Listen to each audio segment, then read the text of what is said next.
श्रमण भगवान महावीर स्वामी के चरणों में वंदन। आचार्य पूर्व 1008 श्री विजयराज जी महाराज के चरणों में वंदन। समस्त चरित्रशील आत्माओं के चरणों में वंदन नमन। अहोभाव के साथ स्तुति करेंगे कि हे प्रभुवन, मुझ में भी ऐसा केवल ज्ञान का प्रकाश हो जो जन श्रद्धा भाव से करे श्रुत का ज्ञान, ज्ञानावरणीय कर्म टले प्राप्त करे सद्ज्ञान। तेरा ज्ञान अनंत है, मुझे ज्ञान की प्यास, केवल ज्ञानी मैं बनूं, यही है अंतिम आस। केवल दर्शी मैं बनूं, यही है अंतिम आस। इन्हीं शुभ भावनाओं के साथ आप सभी को मेरा सादर जय जिनेन्द्र। देव गुरु धर्म कृपा से जो भी सीखा है, जाना है, समझा है, आप सब तक पहुंचाने का प्रयास है। हमारा प्रतिक्रमण भावार्थ संबंधित क्लास अंतिम पड़ाव की ओर है और लगभग सारे सूत्र मैंने मेरे ध्यान में विवेक सहित बताने का प्रयास किया है। इसी के साथ में हम कुछ जो पॉइंट्स हमारे रह गए हैं उसके ऊपर भी हम चर्चा करेंगे आज। और 12 अणुव्रत अतिचार सहित रहे थे जो मैं आज करवाने का भाव रखती हूँ। तो उसी श्रृंखला में सबसे पहले मैं आप सबको प्रतिक्रमण के संबंधित कुछ इम्पोर्टेंट बातें जो हम नहीं कर पाते हैं डेली जिंदगी में या रोजमर्रा में, या हम हमारा पूरा जीवन निकल जाए और हमें वो सारे दुख नहीं पता होते, तो आज मेरा मकसद वही है कि मैं आपको उन्हीं बातों से, जो बातें हम भूल जाते हैं, उनसे एक बार रूबरू करवाऊं।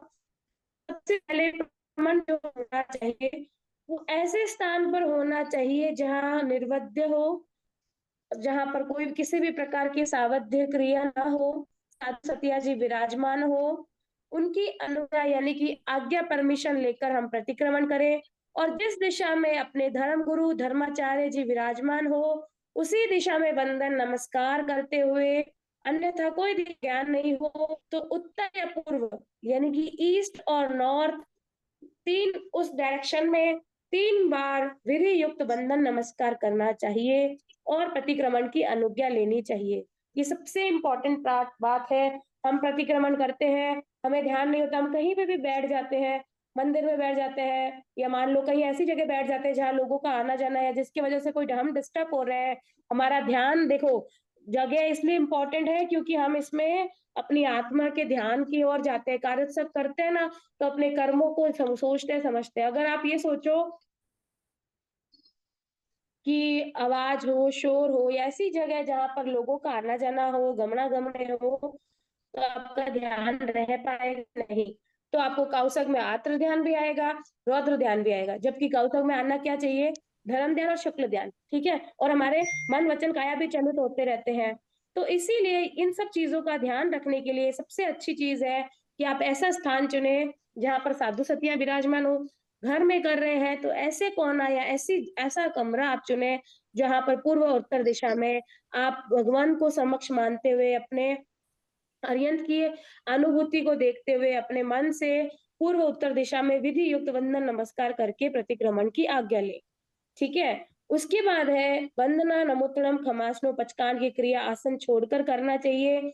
यदि किसी कारणवश शारीरिक अवस्थावश नहीं हो पाता है, कोई बात नहीं, लेकिन प्रयास करना चाहिए। वंदना में जो उत्कुट आसन है उसी में वंदना करनी चाहिए। नमोत्तरम में बायां घुटना ऊंचा होना चाहिए, है ना। खमासनो जब हम देते हैं ना, खमास सबसे उत्कृष्ट वंदना कौन सी? इच्छामी खमास हम लोग, तो उसमें भी उत्कुट आसन होता है। इसके बाद रात्रि प्रतिक्रमण सूर्योदय के लगभग 1 मुहूर्त पहले आप प्रारंभ करते हुए सूर्योदय के पहले प्रत्याख्यान हो जाना चाहिए।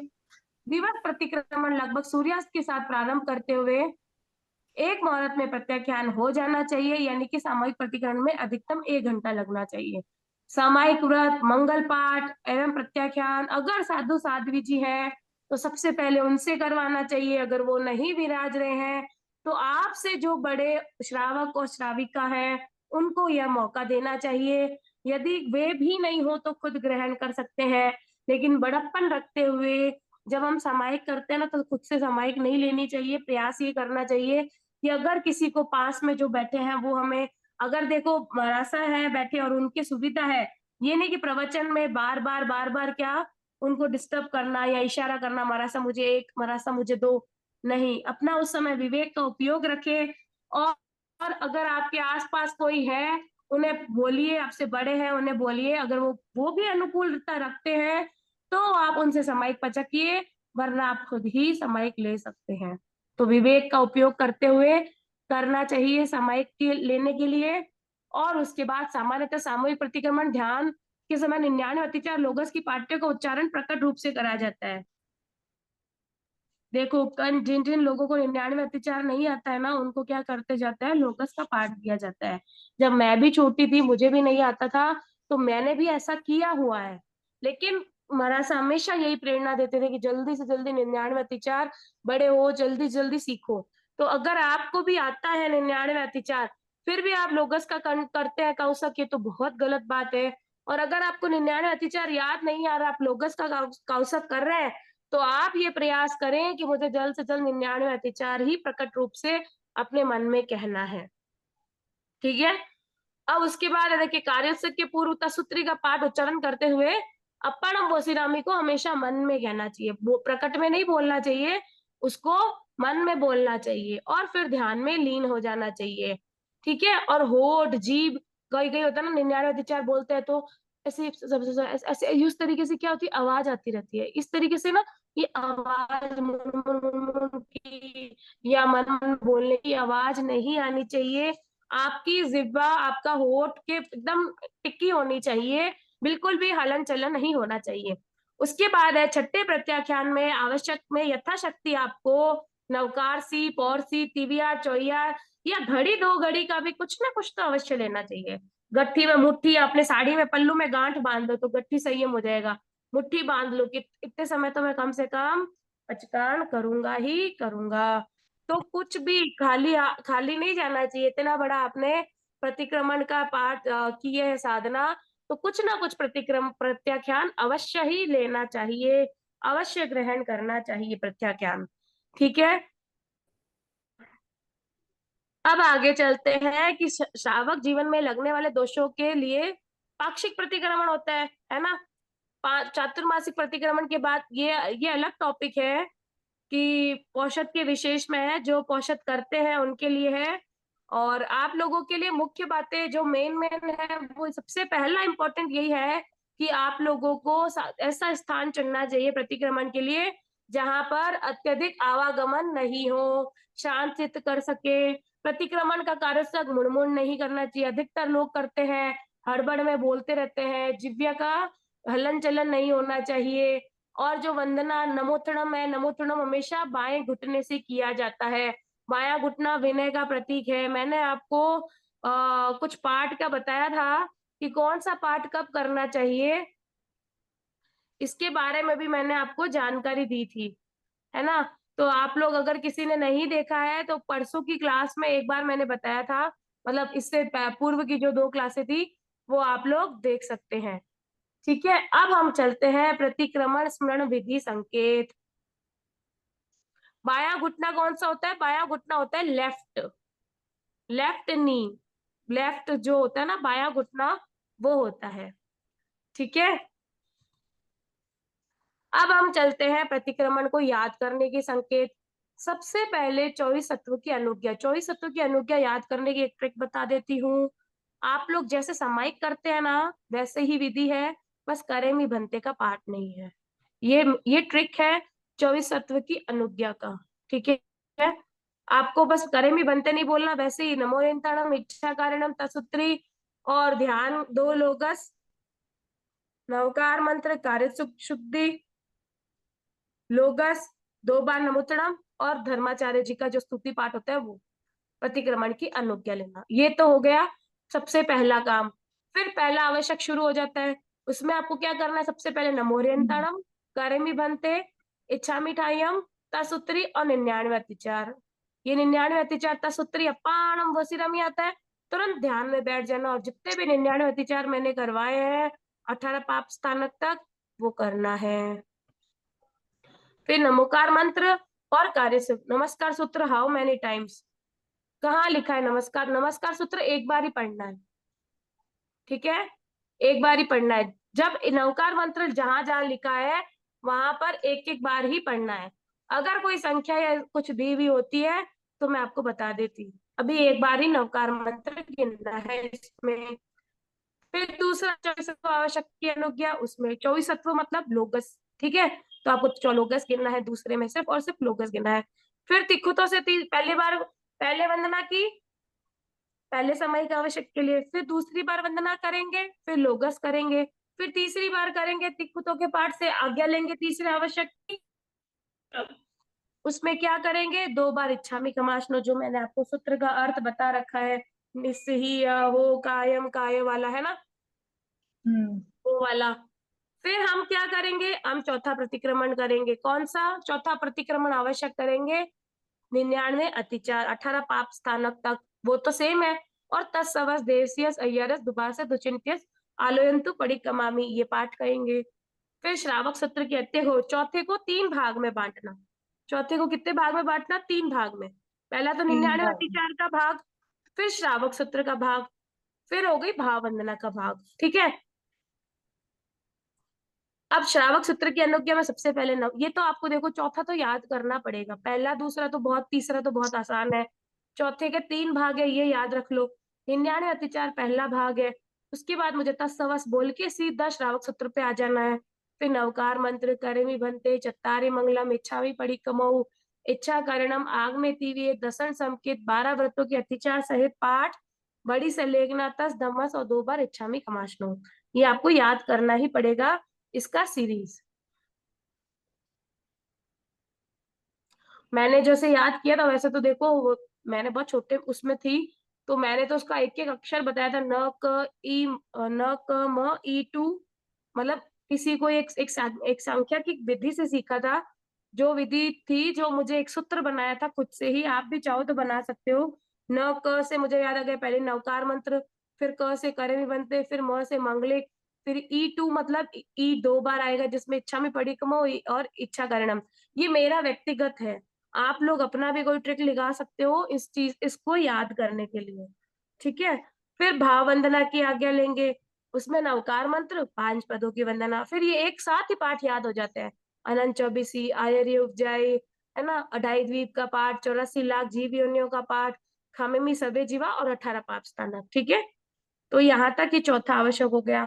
5वें आवश्यक में प्रायश्चित का पाठ करेंगे, फिर नवकार मंत्र, करेमी बनते और इच्छा मिठाइयों बोलकर तत्सूत्री का ध्यान। और अगर आप राई और देसी कर रहे हो, राइयम और देवसियम कर रहे हो तो 4 लोगस, अगर आप पक्की कर रहे हो तो 8 लोगस, अगर आप चातुर्मासिक कर रहे हो तो 12 लोगस, और अगर आप साल में एक बार संवत्सरी प्रतिक्रमण कर रहे हो तो 20 लोगस का कौसक करना है, ठीक है। 20 लोगस का क्या करना है? कौसक करना है। ये 4, 8, 12, 20 अलग अलग प्रतिक्रमण की जो करते हैं उसकी संख्या है लोगस गिनने की। 4 में राई और देवसिय, ठीक है। 8 में पाक्षिक, 12 में चातुर्मासिक, 20 में जो साल में एक बार करते हैं संवत्सरी। फिर नवकार मंत्र, 40 लोगस नहीं है इसमें, इसमें 20 लोगस ही है। फिर नवकार मंत्र और कार्योत्सक शुद्धि का पाठ, और 2 बार इच्छामी खमासू। ये हो गया 5वां। छठा है प्रत्याख्यान, गुरु के पास जाएंगे तो वो आपको करवा देंगे प्रत्याख्यान, नहीं हो तो गति से मुट्ठी से खुद अपनी अपनी धारणा प्रमाणे पचकान कर लेना। अंतिम पाठ है सॉरी, वो करके 2 बार नमोथणम देकर अंतिम पाठ पता है सबको कौन सा है? अंतिम पाठ नहीं पता? पहला समय वो वाला पाठ है ना अंतिम पाठ, समुच्चय जो समुच्चय का जो जो क्या बताता है? प्रतिक्रमण का सार बताता है। पहला सामायिक, दूसरा 24, तीसरी वंदना, चौथा प्रतिक्रमण, 5वां कार्योत्सव, छठा प्रत्याख्यान।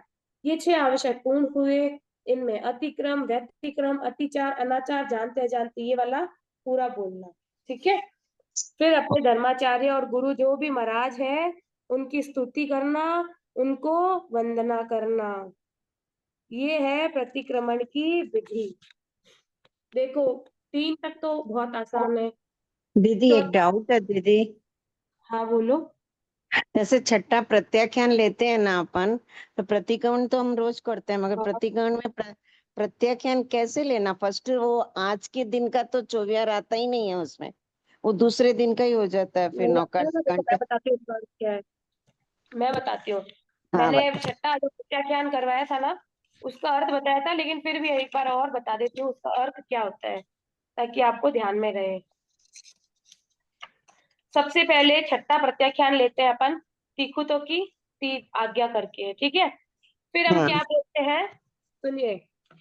गट्ठी संयम बोलते हैं ना, गट्ठी संयम यानी कि हाँ। गांठ बांधकर। मुट्ठी संयम यानी कि मुट्ठी सहित, मुट्ठी यानी बंद। जब तक मेरी मुट्ठी बंद है तब तक का मेरा पचकान। बोलते हैं या नहीं बोलते? हाँ बोलते हैं। फिर आता है हाँ। नमोपार्षीय, और पौर्षीय, 60 पौर्षीय। अब आपके अच्छा। आपकी धारणा है, अगर आपको नवकारसी करना है आप नवकारसी बोल दो, पौरसी करना है पौरसी की धारणा कर लो, 60 पौरसी करना है 60 पौरसी की कर लो। फिर क्या, फिर अनथा भोगेणम, अपनी अपनी धारणा पचकाने हो गया। चवम आरम अशनम पाणम खाइमम साइमम, अपनी अपनी धारणा पचकाने। अनथा भोगेणम, अनथा भोगेणम का अर्थ बता देती हूँ कि बिना उपयोग के कोई वस्तु सेवन करने में आ जावे तो उसका मेरे आकार है। सहसा कारणम, अचानक कोई आपने पचकान लिए हुए, रात को आपके छत पे कपड़े सूख रहे हैं, आप छत से कपड़े लेने गए, आपके मुंह में बारिश की बूंद आ गई, तो अचानक ही आया ना, तो बरसता पानी मेरे छींटे पड़ जावे तो उसका मेरा आकार है। आप छाछ, वैसे तो शाम को कोई बिलोता नहीं है, और फिर भी कोई बिलो रहा है उसके छींटे, या दूध आप छान रहे हो, आप घर में अपने बच्चों को दूध दे रहे हो और दूध का छींट आपके ऊपर गिर जाए तो उसका क्या है, आगार है। आकार। फिर है सब समावती आगारणम, यानी कि देखो मेरे सब शारीरिक मानसिक निरोगता रहे तब तक तो ठीक है। अब मान लो रात को अचानक आपको खांसी छूट गई, आपने दवाई का पचकान ले रखा है, आपने चौयार ले रखा है, तो आपको लेना पड़ेगा। आपको मान लो कुछ भयंकर बुखार हो गया, किसी को भी, हम में से किसी को कुछ भी हो जाए, तो फिर दवाई तो लेनी पड़ती है। तो जो चौयार होते हैं उसके पचकान पारने पड़ते हैं, है ना। तो अनथा भोगरणम के साथ सहसा गारणम, मैत्रा गारणम, सब समावती आगणम, भोसीरामी, तो ये पचकान हो गया ना। हम्म।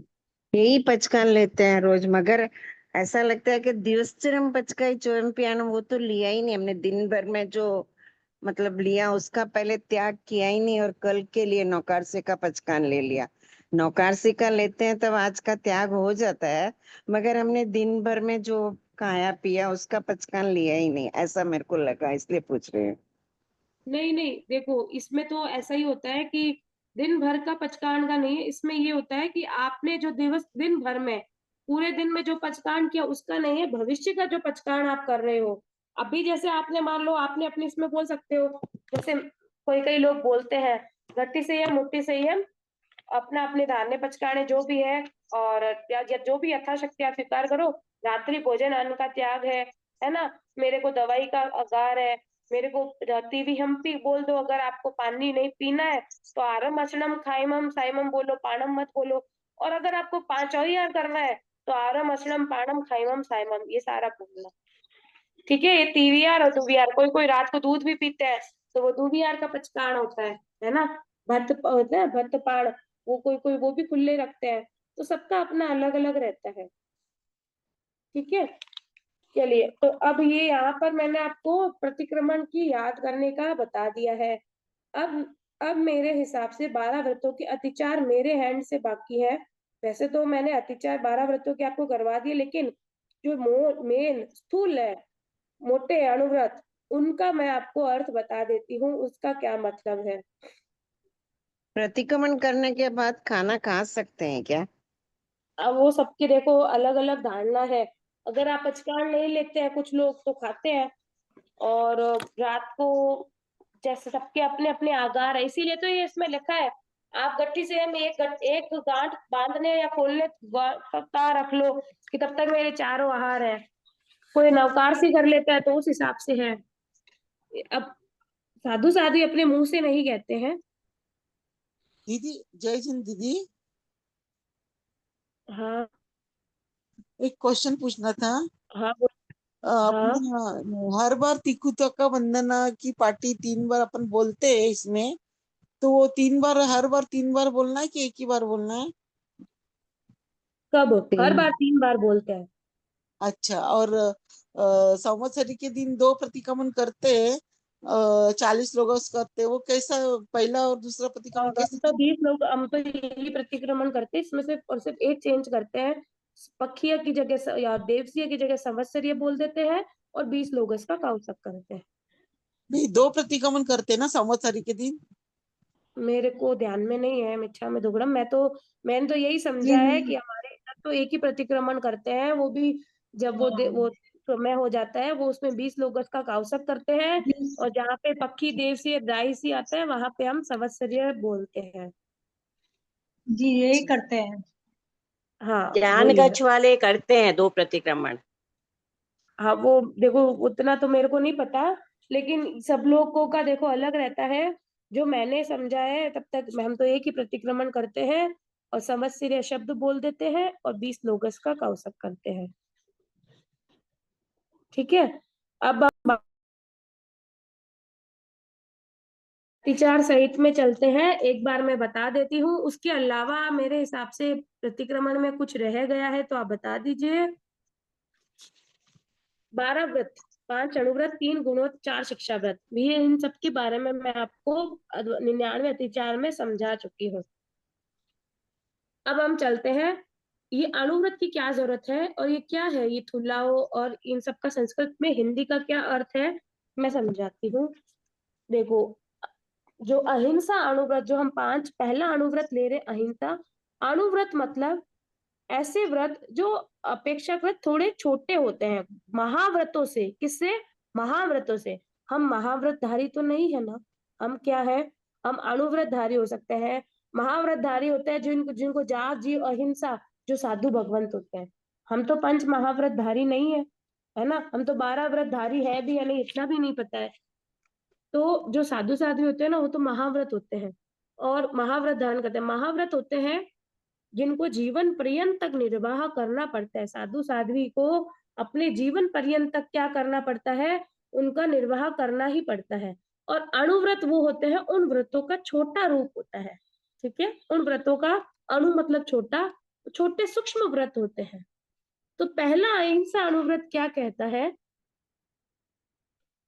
पहला अहिंसा अणुव्रत, थुलाओ, पाणी वायाओ, वेरमणम, त्रस जीव, बेइंद्रिय, तेंद्रिय, चौरेंद्रिय, पचेंद्रिय, जान के, पहचान के, संकल्प करके, उसमें सगे संबंधी, स्व शरीर के भीतर में पीड़ाकारी, सा अपराधी को छोड़ निरपराधी को आकुति की बुद्धि से हन्ने का पचकाण, जाव जीवाय, दुविहिम तिविहीणम, न करेमी न कार्वेमी, बनसा वैसा कायसा, ऐसे पहले स्थूल प्रणातिपात विरमण व्रत के पंच अय्यारा पेयाला जानियवा न समाई रवा, तन जहान ते आलम, बंदे वये छवि चय अई बारे भत पाण विछे, जो मैं देवसियो अय्यारो को तस मच्छा में धोणम।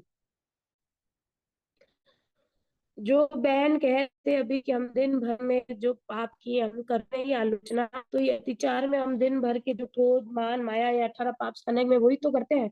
और जो जो क्रिया हमने व्रतों में हमारे दोष लगे रहते हैं, वही तो हम अपने अतिचारों की माफी मांगते हैं। ठीक है। तो थुलाओ मतलब बड़ा, कि सबसे पहले क्या कह रहे हैं, स्थूल प्रणातिपात विरमण व्रत, ये सबसे पहला अणुव्रत है।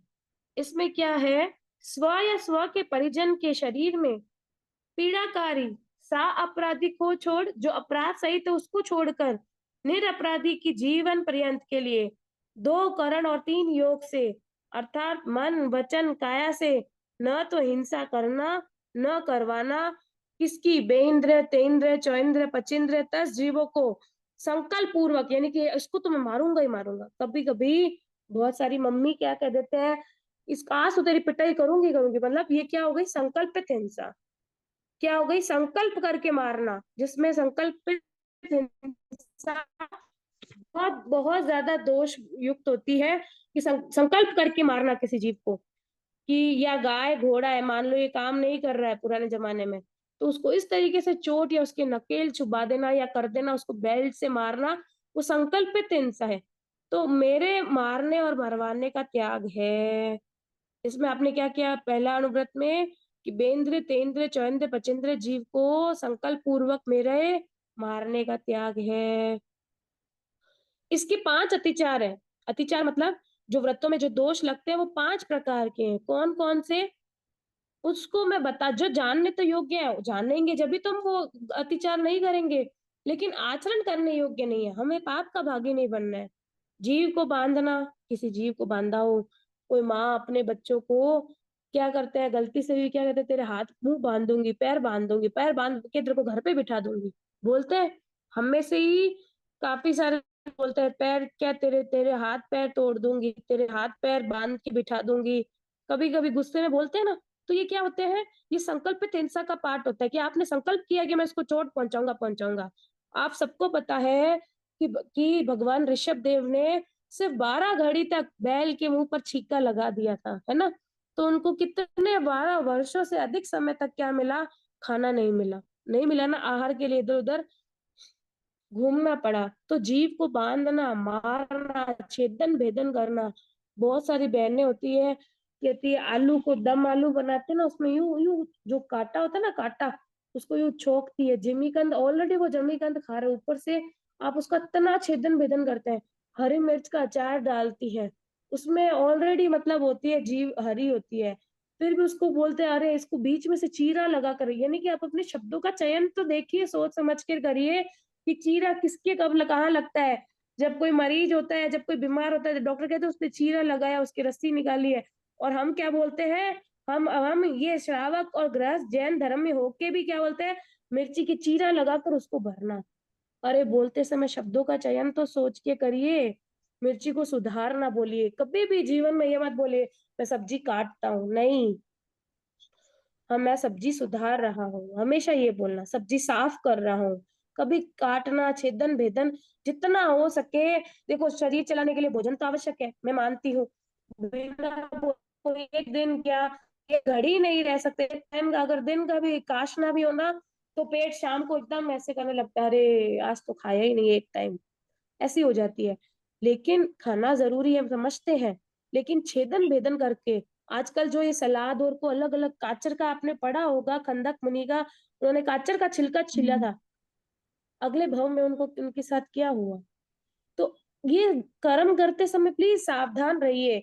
सब्जी सुधार रहे हो तो मन में एकदम मतलब ऐसे भाव रखना कि अरे मुझे, मेरे अंदर कितनी मजबूरी है, मैं अभी भी मतलब इन वनस्पतियों के भरोसे हूँ और मुझे ये खाना पड़ रहा है। वनस्पति के जीव मुझे माफ करें, खाना तो पड़ रहा है।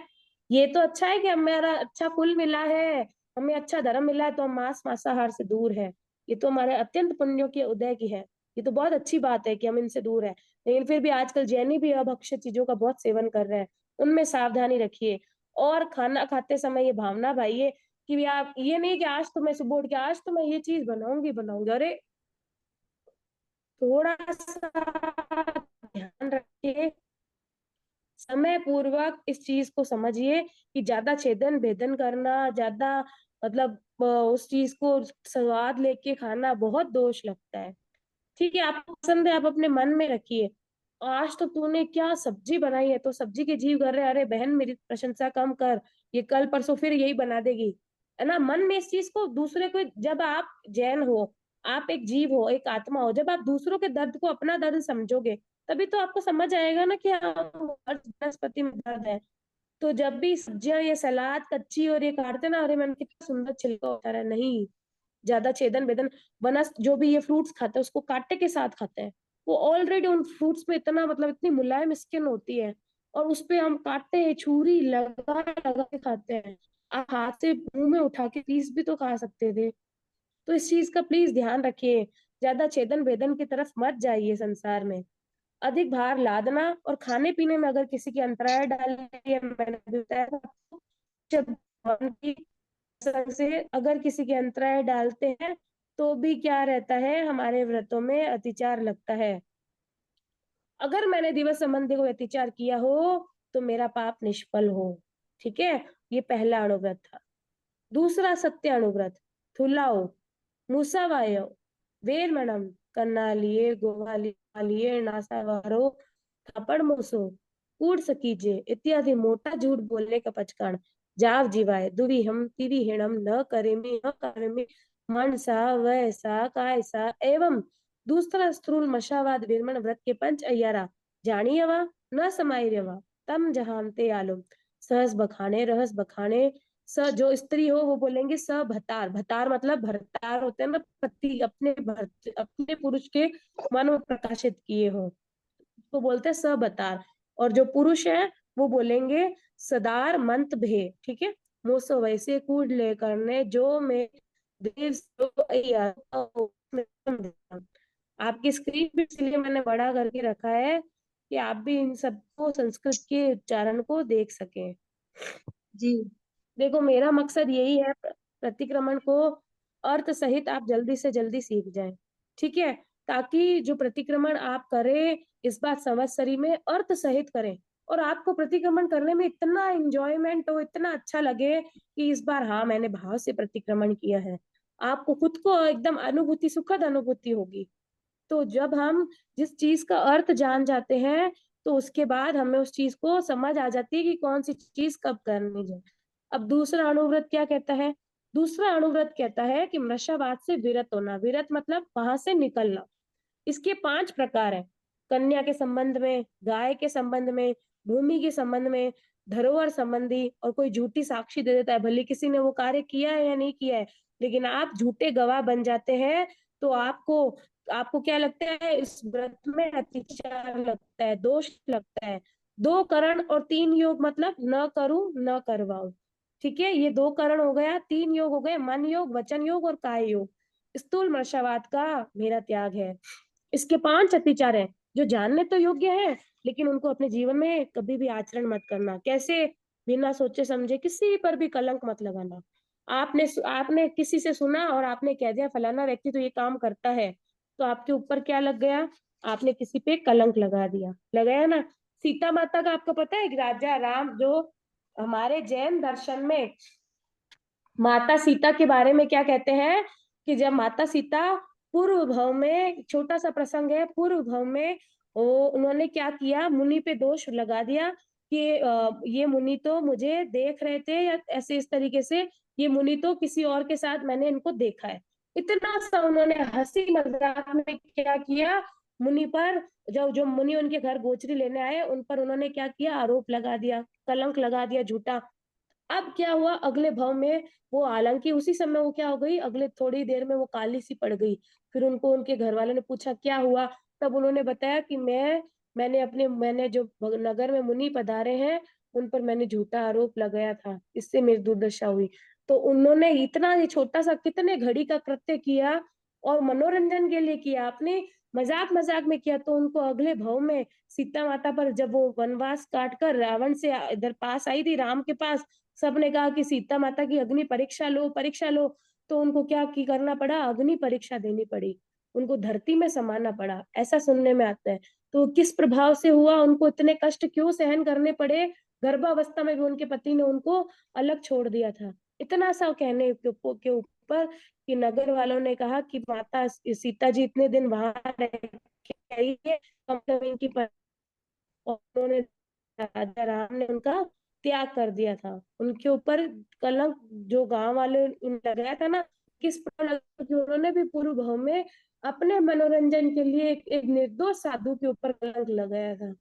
तो किसी के ऊपर भी किसी की बातों में आकर झूठा कलंक नहीं लगाना चाहिए, और किसी की गुप्त बातों को प्रकट कर, किसी ने आपको बहुत भरोसे से बताया है तो अपनी बातें किसी को भी नहीं कहनी चाहिए।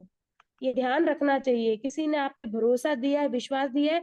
हम स्त्रियां क्या करते हैं, इसको उसको, इसको मत बताना, उसको मत बताना, इसको मत बताना, कहते कहते घूमते घूमते जिसको नहीं पता होनी चाहिए उस तक वो बात पहुंच जाती है। तो किसी की भी गुप्त बातों को प्रकट नहीं करना चाहिए। अपने पुरुष, अपनी स्त्री का, मान लो आपकी स्त्री, आपके पुरुष में कोई दोष है, कोई खोट है, चाहे कोई भी बात है, तो आपको नहीं कहनी चाहिए। वो आप दोनों के पति पत्नी के जीवन की बात है, किसी को नहीं कहनी चाहिए। उसके बाद कभी भी झूठा उपदेश नहीं देना चाहिए कि भगवान ने तो ऐसा कहा था, भगवान ने कैसा कहा था, रात्रि भोजन करने से कुछ नहीं होता, पहले जमाने में लाइट नहीं थी इसलिए लोग जल्दी आ जाते थे घर और खाना खा के सो जाते थे, अगले दिन जाते थे। नहीं, ये सारी चीजें क्या है, मिथ्या उपदेश है। रात्रि भोजन का त्याग उतना ही जरूरी है जितना जितना पुराने जमाने में था और जितना वर्तमान में था। ना ही कभी की कोई झूठा लेख लिखना। ठीक है, ये 5 अतिचार है, इन 5 अतिचारों से आप दूर रहना। यदि मैंने दिवस संबंधी ऐसा कोई अतिचार किया हो तो मेरा पाप निष्फल हो। ये हो गया दूसरा अणुव्रत। तीसरा अचौर्य अणुव्रत। तीसरा अणुव्रत क्या कहता है, देखो, तीसरे अणुव्रत में चोरी।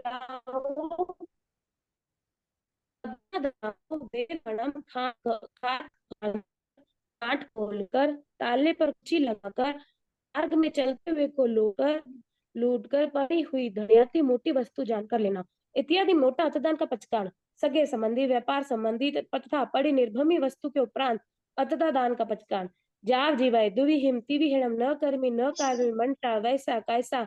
एवं तीसरा स्थूल अतदान विरमण व्रत के पंच येरा जानी हवा न समाई रवा तन जहां ते आलुम तेना हड़े तकर पउगे विरुद्ध रज्जा एकम में कूड़ तूल कूड़ माणे तपड़ी रूवक बव हारे जो में देसियो अय्यारो का तस्मिच्छाम दूरम। अधीना दानाओ मतलब अदता दान, चोरी करना। निर्भमी मतलब जो चीज शंका रहित है। तेना हड़े चोर की चुराई वस्तु, चोर को सहायता दियो, राज्य विरुद्ध कोई काम किया हो, जो मैंने 12 आपको अतिचार बताए थे, तीसरा वही उसका संस्कृत में इसका अर्थ है। कूड़ तूल, कूड़ माने झूठा तोल झूठा माप किया हो।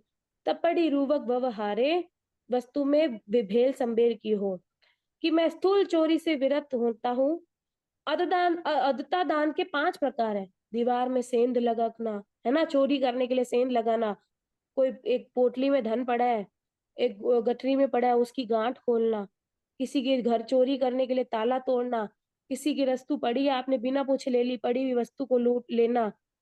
मार्ग में कोई चलता है उसको लूटना इत्यादि। मेरा 2 करण और 3 योग से अतः न करूंगा न करवाऊंगा, मन वचन और काया से। ठीक है, 2 करण और 3 योग से।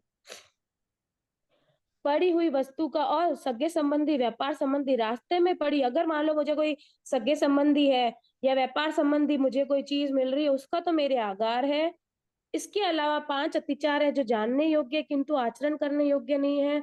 जैसे मैंने चोर की चुराई वस्तु ले ली हो, चोर की चोरी में सहायता दे दी हो, आप तो टैक्स राज्य विरोधी कार्य, मैंने आपको पिछली बार मेरा पिक्चर से दिखाया था कि टैक्स में वसूली करने के लिए, या तू अच्छा सस्ते में माल लेके आईफोन 1 लाख का तू 50,000 में बेच रहा है, चोरी करके लाया है, तो आप क्या कर रहे हो, चोर की चुराई वस्तु ले रहे हो। वो इतना सस्ते में क्यों दे रहा है, कुछ ना कुछ दाल में काला है, तभी वो इतना सस्ते में दे रहा है।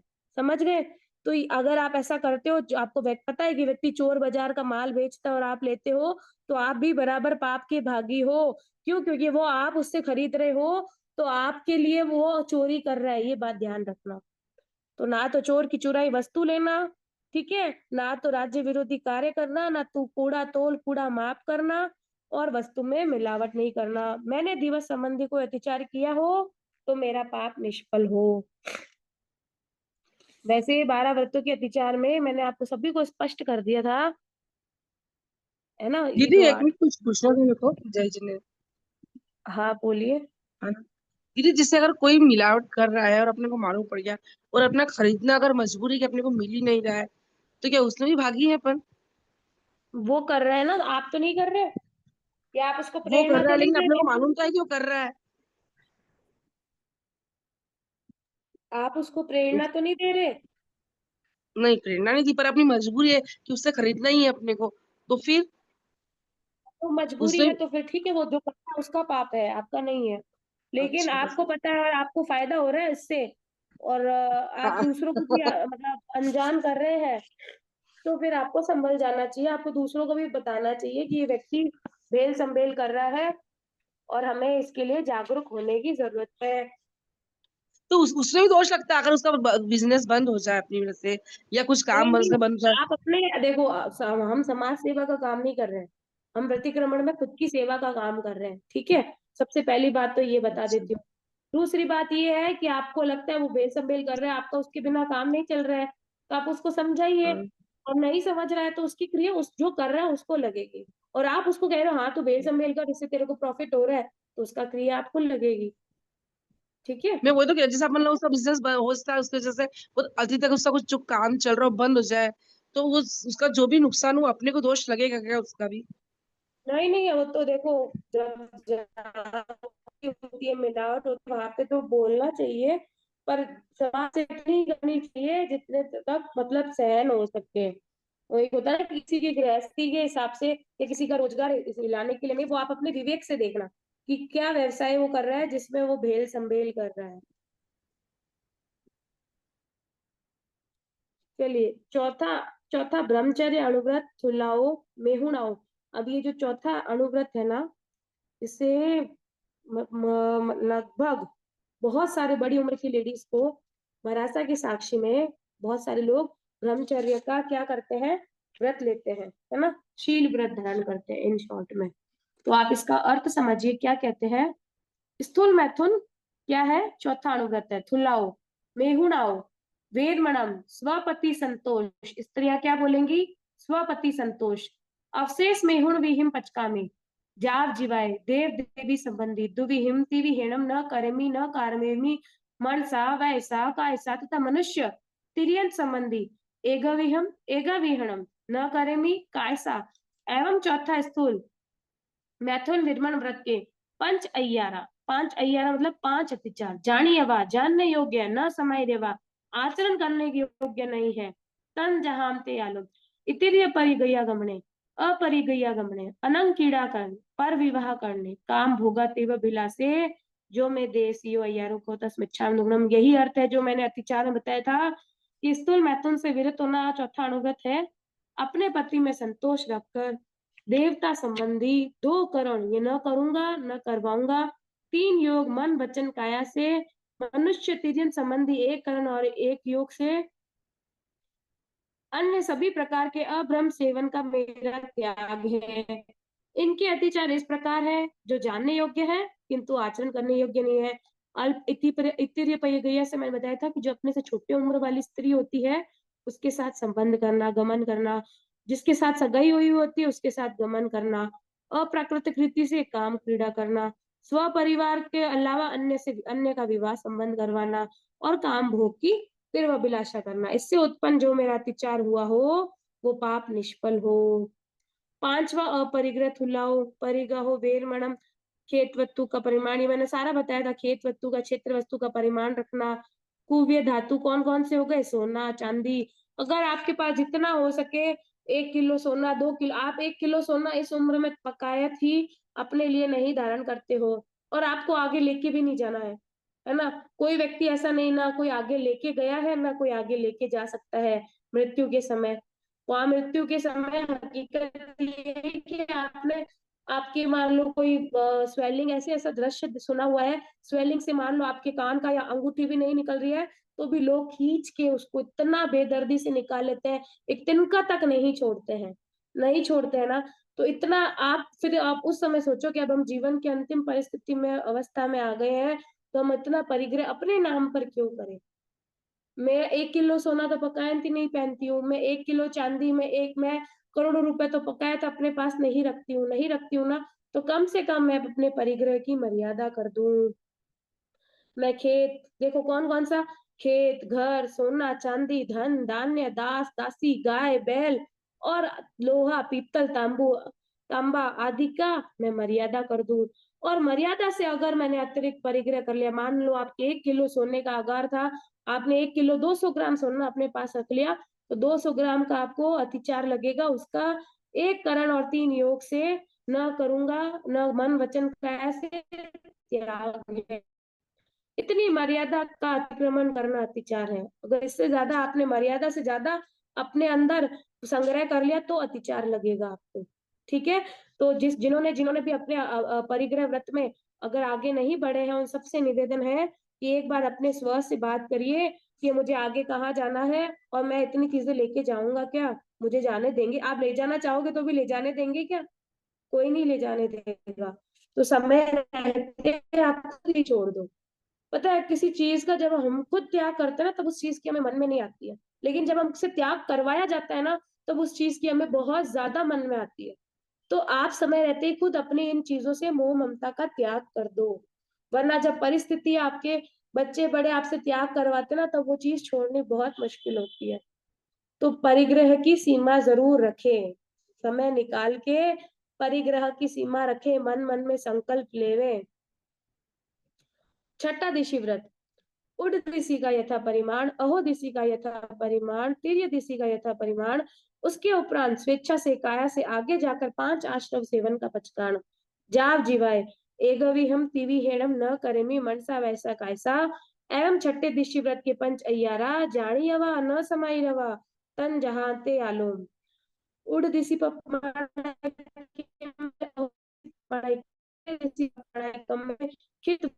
अंतर रधा जो मैं देवसियो अय्यारो कहो तस्मिच्छा में दूरम। उड दिशि परिमाण है, ऊंची दिशा का परिमाण। मैंने बताया था आपको, हेलीकॉप्टर का आधे वो बताकर मर्यादा से एरोप्लेन का। नीचे दिशा का तलघर के संबंध में बताया था आपको। तिरछी दिशा का परिमाण अतिक्रमण करना, एक दिशा का क्षेत्र घटाकर दूसरी, मान लो मेरे 5-5 किलोमीटर चारों दिशाओं में जाने का त्याग है, आपने आज क्या किया, मुझे तो उत्तर दिशा की तरफ जाना है, तो 5 किलोमीटर उत्तर दिशा का मैं और एक्स्ट्रा पश्चिम दिशा में नहीं जाऊंगा, आपने क्या कर दिया, पश्चिम दिशा का भी 5 उत्तर में जोड़ दिया, ये गलत है। सही अंतरदा क्षेत्र का परिमाण भूलने पर आगे चला हो, इससे उत्पन्न हो, उससे उत्पन्न मेरा पाप निष्फल हो। ठीक है, अब हम तिरछी चलते हैं दिशा, 7वें की तरफ। तिरछी दिशा कौन सी होती है? तिरछी दिशा होती है, मान लो आपने पूर्व और उत्तर रखा है, हाँ। अब जो, अब आप वैसे तो दिशाएं आपको पता है कितनी होती है, 10 दिशाएं होती है अलग अलग में, हम्म। कोई 8 बोलता है सनातन धर्म में, कोई 10 बोलता है। जो पूर्व और उत्तर दिशा, ईशान कौन तो होता है, ईशान कौन कौन सा होता है, पूर्व और उत्तर दिशा के बीच में जो कोण होता है वही तो होता है। तो हाँ। वहां तक की हाँ। आपने मर्यादा रखी हो और आप उससे आगे चल गए हो। ठीक है, अच्छा। अच्छा। चलिए। हाँ, चलिए अब आगे चलते हैं, एक सेकंड, 7वां रह गया। 7वां एक थोड़ा सा इम्पोर्टेंट है, मैं बता देती हूँ। वैसे मैंने 7वें में आपको इंगाल कमे वर्ण कमे वाला सारा बता दिया था, लेकिन 7वें में इसमें थोड़ा सा अलग है। एक सेकंड,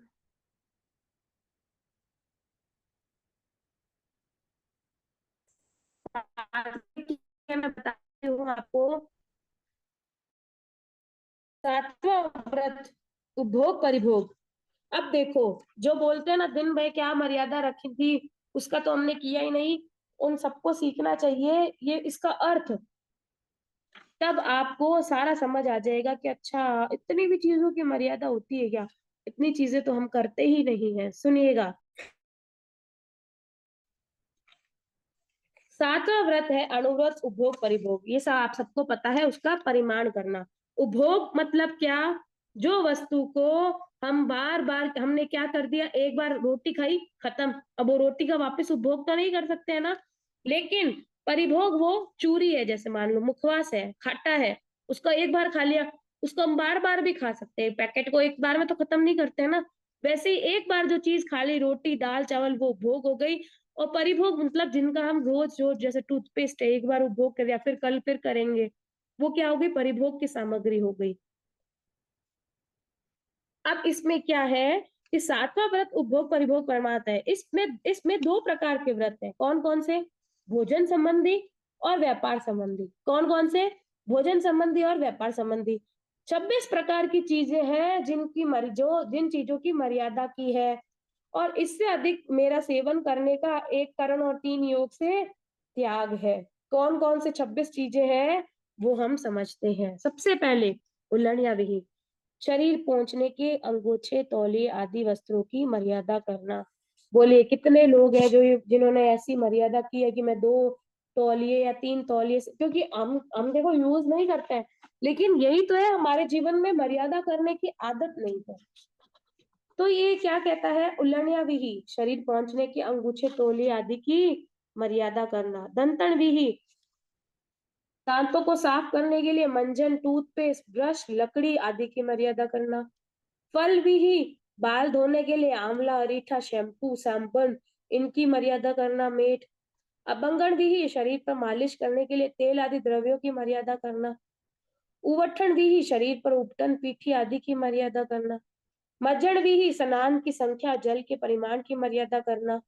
वत विहि, पहनने ओढ़ने के वस्त्रों की मर्यादा करना।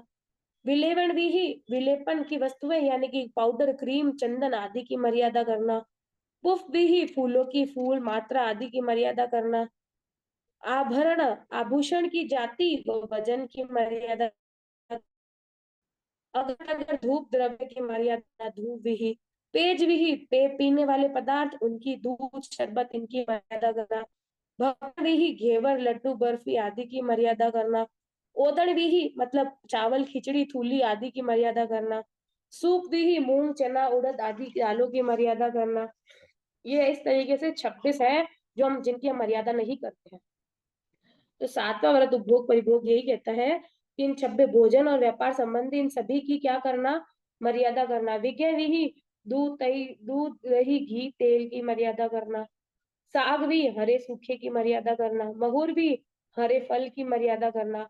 जीमन भी, रोटी, पूड़ी, सोगरा, पूड़ी, पूरन पोली आदि जीमने की मर्यादा करना, है ना। इसके बाद है पानी भी, पीने के पानी का कुआं, टांका, नल के पीने योग्य की मर्यादा करना। मुखवास भी, लौंग, इलायची की मर्यादा करना। वाहन भी, साइकिल, मोटर, तांगा, रेल, हवाई की मर्यादा करना। उवाहन भी, चप्पल, जूते, मोजे की मर्यादा। शयन भी, सोने की मर्यादा, बैठने, पलंग, कुर्सी, सोफा। सचित भी, सचित पदार्थ की। दव भी, खाने पीने की, काम में आने वाली सचित और अचित की मर्यादा करना। इस प्रकार दो प्रकार एक दुविहीय पढ़नते तम जा, भोयणाओ और कम्मो। भोयणाओ का मतलब है भोजन की अपेक्षा, और कम्मो मतलब कर्म यानी कि व्यापार की अपेक्षा। भोजन संबंधी श्रावक के 5 अतिचार है, कौन कौन से सुन लीजिए। सचित प्रतिबद्ध का आहार किया हो, कच्चा पक्का खा लिया हो, दुष्पक्व का आहार किया हो, ऐसा आहार करना जिसमें बीज अधिक और खाने का भाग कम हो। और व्यापार संबंधी 15 कर्माधान आ गए, जिनके बारे में मैं आपको ऑलरेडी बता चुकी हूँ। इंगाल कम्मे से लेकर असही जन पोषणिया, इनमें जो कोई अतिचार लगा हो तो मेरा पाप निष्फल हो। ये 7वां व्रत के मैं जो भोजन और व्यापार के अलग अलग है कर्मादान, उनके बारे में मैं आपको बता चुकी हूँ। ठीक है, अब हम चलते हैं 8वें व्रत की ओर। 8वां कौन सा है, अनर्थ दंड। चहुविए, क्या कहते हैं अनर्थ दंड। अनर्थ 8वां अनर्थ दंड बिरमन व्रत चहुविए। अनर्थ अनट्ठा दंडे पणत्ते तन जहां अवजानिरिये कुमारिये हिंस पयमाण पाव कमो वैसे एवं अनर्थ दंड सेवन का पचकान, जिसमें 8 आगार है। अब ये क्या कह रहा है कि अनर्थ दंड का मतलब आत्र और रौद्र ध्यान किया हो। अब ध्यान मतलब है आत्र रौद्र ध्यान किया हो, और मार्य मतलब प्रमाद पूर्वक किया हो। हिंस हिंस पयाने का क्या अर्थ है, हिंसा आदि पाप के साधन किया हो। पाप कमाओ, ऐसे पाप का उपदेश दिया हो। कोई कोई होता ना पाप कर्मों का उपदेश दिया हो मैंने। आएवा, अपने लिए, किस किस के लिए, अपने लिए। आएवा, रायवा, राजा के लिए। नायवा, ज्ञाति के लिए। परिवारेवा, परिवार के लोग और सेवक के लिए। देवेवा, वैमानिक ज्योतिष देवों के लिए। नागे यानी कि भवनपति देवों के लिए। भूए, भूत आदि के लिए। जखे, यक्ष आदि व्यंतर देवों के लिए। इत्यादि आगारों के सिवाय दूसरे प्रकार के अनर्थ कुंदपे यानी कि काम विकार पैदा करने वाले कुचेष्टा की हो, कथा की हो। कुकैया मतलब भंड कुचेष्टा की हो। मोहरिया मतलब मुखरी वचन बोला हो। संजुता हिगण्य मतलब अधिकरण जोक रखा हो। उपभोग परिभोग मतलब उपभोग परिभोग अधिक बढ़ाया हो। तो मैंने इनमें जो अतिचार का सेवन किया हो सामयिक प्रसाद, ये तो आप जब सामयिक पारते तब बोलते हैं कि मैं नववा अनुव्रत सावध्य योग से विरत होना, जब तक नियम में रहकर मैं परियुक्त प्रार्थना करूंगा। मेरा 2 करुण 3 योग से मेरा प्रत्याख्यान है। प्रत्याख्यान कौन कौन से है? मन दुपण्य, वै दुपण्य, समाई यस सही अकर्ण्य, समाई यस अनप्य कर्ण्य। यानी कि मन दुपण्य मतलब मन में अशुभ योग किया हो, वै दुपण्य वचन के अशुभ योग प्रवर्ताए हो, काय दुपण्य काया के अशुभ योग प्रवर्ताए हो, समाई यस सही अकर्ण्य समाई की स्मृति न किया हो, समाई अनप्य कर्ण्य समय हुए पूर्ण हुए बिना समाई पार ली हो। कैसे करना? 2 करण और 3 योग से, दुविहिम तिविहीणम। ठीक है, तो ये नवमा सामायिक व्रत है। वैसा ही 10वां देशावकाशिक व्रत भी है। दिन जो 10वां देशावकाशिक व्रत क्या कहता है कि मैंने जब औषध व्रत के रूप में मोस्टली ये किया जाता है कि 6 दिशाओं में जितनी भूमिका की मर्यादा रखती है उसके आगे आगे जाकर या किसी को भेजकर 2 करण 3 योग से, यानी कि दिन देशावकाशिक व्रत दिन प्रतिदिन प्रभात से प्रारंभ करके पूर्वाधिक 6 दिशाओं में जितनी भूमिका की मर्यादा की है उसके उपरांत आगे जाने का तथा दूसरों को भेजने का पचकान जाव अरुवंतम दुविहिम तिविहीणम 2 करण और 3 योग से न करेमी न कार्वेमी, न करूंगा न करवाऊंगा, मनसा वैसा कैसा, तथा जितनी भूमिका की मर्यादा की हद रखी है उसके उपरांत भोग परिभोग वस्तु को भोग से निमित्त भोगने का पचकान एकाविहम तिविहणम। कैसे? कौन कौन से 5 अतिचार है? 1 करण और 3 योग से, मन से, वचन से, काय से। और देशावकाशिक व्रत के पंचेर जानिवा समय रतन जानते आलोम आन वन पाओगे, पेस वन पाओगे, सदाणु वाय रुवाणु वाय भैया पुगल पखेवे जो मैं देवसियों अय्यारों को तस मिच्छा में दुगड़म, वही जानने योग्य है। मर्यादित क्षेत्र से बाहर की वस्तु मंगवाना, क्षेत्र से बाहर भेजना, कंकर आदि फेंक कर बुलाना, ये क्या है? ये 10वां देशावकाशिक व्रत है। वैसा ही 11 प्रतिपूर्ण पौषध व्रत भी यही कहता है। 11वां और 12वां अंतिम क्या कहता है कि असनम पाणम खायमम सायमम का पचकान। किसका? असनम पाणम खायमम सायमम का पचकान। असनम मतलब अशन, पाणम मतलब पानी, खायमम मतलब खाद्य फल मेवा औषधि, सायमम मतलब लौंग सुपारी, इन चारों आहार का प्रत्याख्यान करता हूँ। अब हम सेवन का पचकान, मैं मैथुन सेवन का त्याग करता हूँ। अमुक मणि सुवर्ण का पचकान, मैं मणि सोना, ये पौषध व्रत में हम सब ये त्याग करते ही है। जो लोग पौषध करते हैं उन्हें पता होगा। मणि सोना आदि के आभूषण पहनने का त्याग करता हूँ। माला वणक विलेवन का पचकान, यानी कि फूल माला पहनने का तथा विलेपन का प्रत्याख्यान करता हूँ। सत मुसलाधिक साव जोग सेवन का, यानी कि शस्त्र जैसे मूसल आदि को काम लेने का प्रत्याख्यान करता हूँ। अब जो पौषध में है वो ये सब चीजें थोड़ी करेगा, खुद के लिए श्रृंगार के लिए या शस्त्र मूसल ऐसे चीजों का उपयोग थोड़ी करेगा। वो तो सावध्य योग से क्या कर देगा? प्रत्याख्यान कर देगा। अब पढ़ लिया, न देखा हो मैंने, दो पढ़ लिया, अच्छी तरह से ना देखा हो, सेजा संथारे पौषध में सरिया संथारा, अब मजे प्रमार्जन न किया हो, दुख मजे अच्छी तरह से न किया हो, सेजा संथारे शैया संथा संस्तारक का, अब पढ़ ले दुख पढ़ लिया, न देखी हो अच्छी तरह से, क्या? उच्चार पाषण भूमि, और अप मजे दुख मजे मतलब पूंजी ना हो या अच्छी तरह से ना पूंजी हो। उच्चार पाषण भूमि, उच्चार पाषण की भूमि, औषध का समय प्रकार पालन न किया हो तो उससे उत्पन्न हुए मेरे अत्याचार क्या हो? निष्फल हो। वैसे ही 12वां अतिथि संविभाग व्रत भी कहता है, क्या कहता है? 12वां अतिथि संविभाग व्रत समणे क्या मतलब है? निर्गण और परिग्रह के त्यागी कौन होते हैं? वो साधु साध्वी। निगंथे मतलब निर्ग्रंथ, जो कौन होते हैं? जो स्त्री परिग्रह है ना, पर पुरुष इनका क्या होते हैं? त्यागी होते हैं। अतिथि संविभाग मतलब जिनके आने की नियत तिथि तय नहीं होती है ना, वही तो अतिथि होते हैं। संविभाग मतलब उन्हें विधि से अशन आदि का कुछ भाग देने रूप व्रत।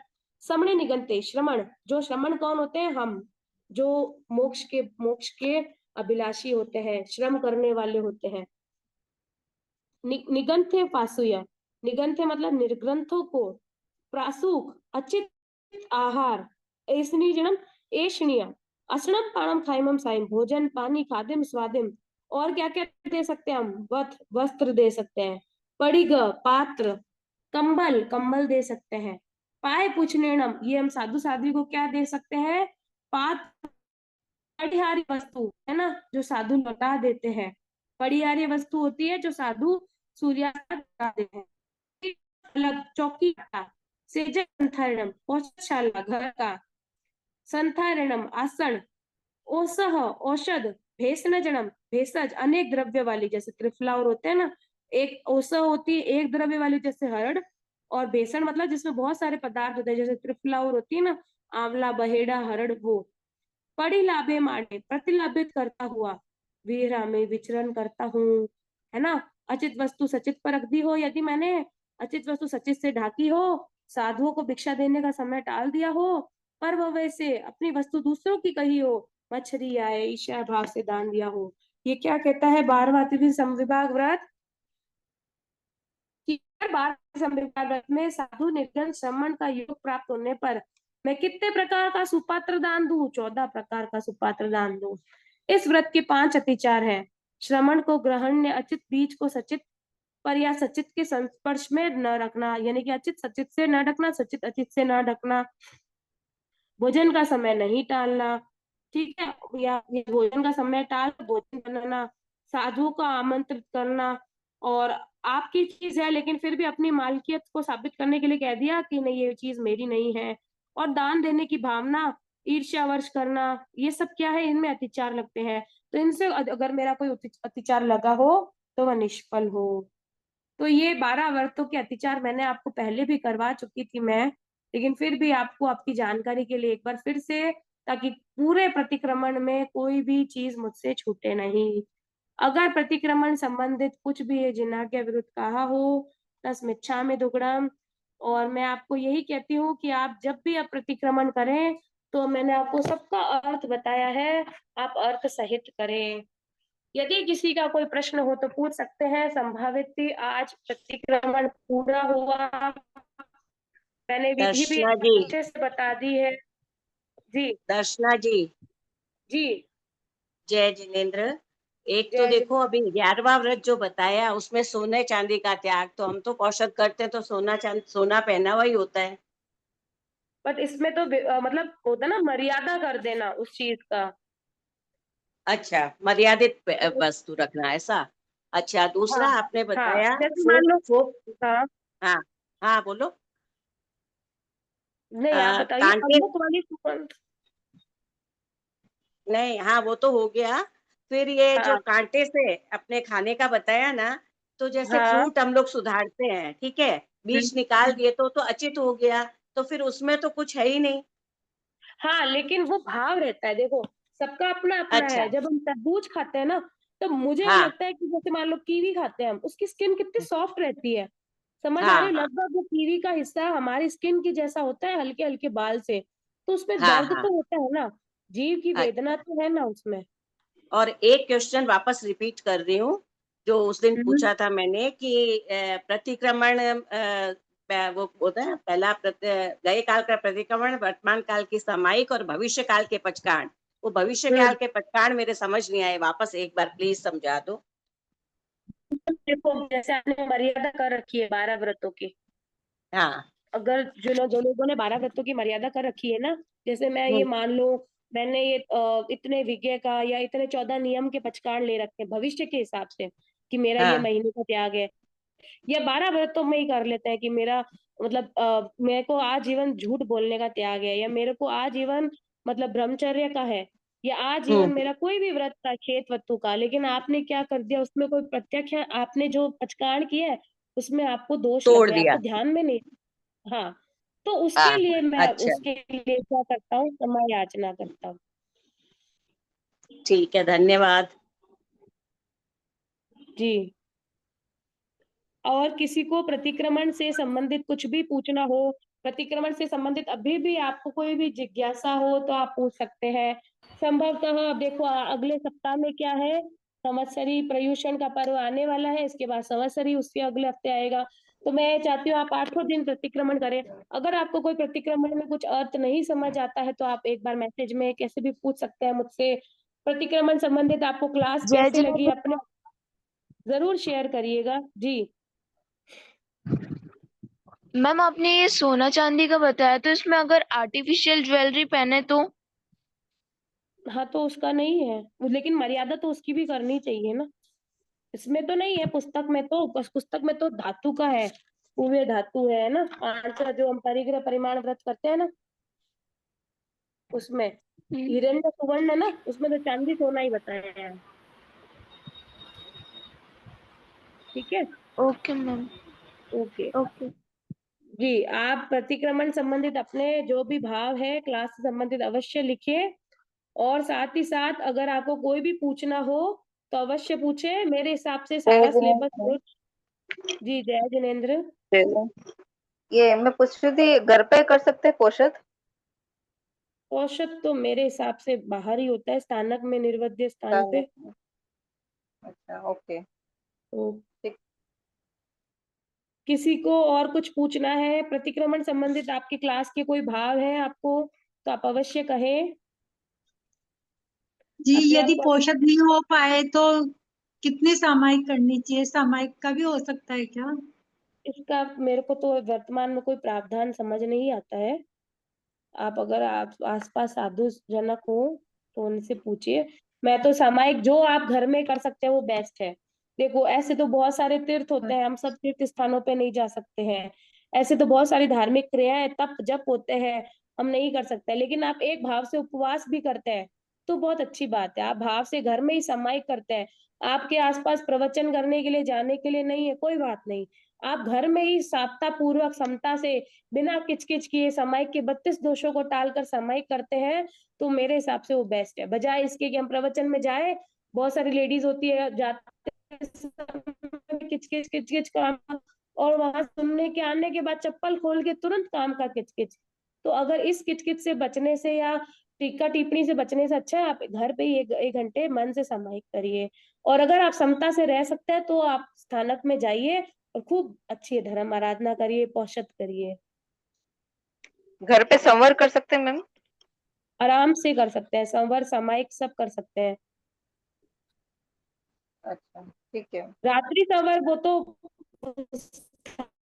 होता है, संवर मतलब जो समय का छोटा रूप होता है वो बता रही हूँ मैं। नहीं, रात्रि संवर के लिए पूछ रही थी मैं। रात्रि जय संवर तो जिनेन्द्र स्थानक में जाके होता है जहां तक मुझे जाना। जी मैम, ये जो आपने मर्यादा बताया उसमें किसी से आपकी वॉइस ब्रेक हो रही है, आपकी वॉइस ब्रेक हो रही है। आपने मर्यादा का बताया। हाँ हेलो। हाँ हाँ मरिया आपने मर्यादा का बताया, तो मतलब अपन जब रिलेटिव से या फिर किसी भी पर्सन से मिलते हैं तो उस चीज की मर्यादा थोड़ा होती है, उस चीज की उसकी भी। कोई मर्यादा नहीं है, बस बोलने सोचने समझने का और वचन का मर्यादा रखना। ओके ठीक है मैम। सर। चलिए सर, हो सकता है प्रतिक्रमण क्लास में आपने बहुत कुछ सीखा हो और उसे अपने जीवन में उतारना और भी अच्छा, इसको चितारते रहना समय समय पर। अगर जिनाज्ञा विरुद्ध मुझसे कुछ कहा हो, गलत कहा हो तो मिच्छामि दुक्कडम। सभी को जय जिनेन्द्र। सभी लोग अपना प्रतिक्रमण संबंधित अवश्य ग्रुप में लिखे, अन्य कोई मैसेज ना भेजें। अगर किसी का कोई प्रश्न हो तो मुझे व्यक्तिगत भेजें, ठीक है। तो अपने प्रतिक्रमण संबंधित जो भी आपके भाव हो आपकी क्लास में आप अवश्य लिखिए, हम उन्हें अपने लेख में पोस्ट में आगे भेजेंगे। और किसी को कुछ भी भविष्य में पूछना हो और भी हम ऐसी क्लास लगाएंगे, और आपका जो भी हो अपडेट हम ग्रुप में मिलता रहेगा, आप ग्रुप में बने रहिएगा। सभी को जय जिनेन्द्र। जय जिनेन्द्र सर। जय जय रात्रि संवर को जिनेन्द्र। घर पे भी जय कर जिनेन्द्र। सकते जय हैं? जिनेन्द्र। जय जिनेन्द्र। जय थैंक यू जिनेन्द्र। दर्शना जी। रात्रि जय संवर घर जिनेन्द्र। कर सकते हैं ना?